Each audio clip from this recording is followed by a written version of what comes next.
ময়লা আমাদের মতো পাবলিকই ফেলায়, কেউ কোকের বোতল, কেউ চিপসের প্যাকেট, কেউ একটা বস্তা, কেউ একটা ময়লার জিনিস, আমাদের মতো পাবলিক।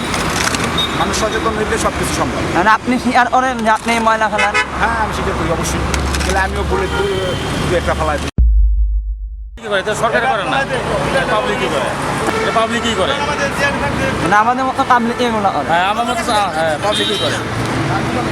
আমার মতন পাবলিক এরকম ময়লা ফেলে, আমি স্বীকার করি যে ময়লা ফেলি। হ্যাঁ, আমার মতো পাবলিক এসব ময়লা ফেলায়, হ্যাঁ আমি স্বীকার করি আমি নিজে এসব ময়লা ফেলাই।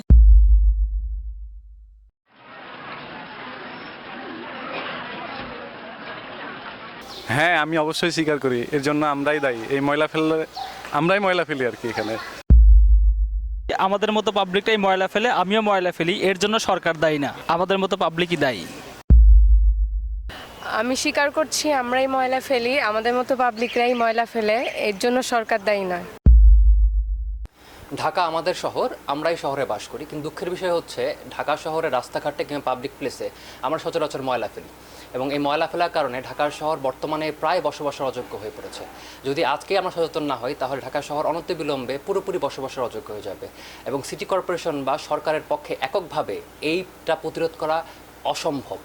যদি আমরা এই মুহূর্তে সচেতন না হই তাহলে অনতিবিলম্বে ঢাকা শহর পুরোপুরি বসবাসের অযোগ্য হয়ে যাবে।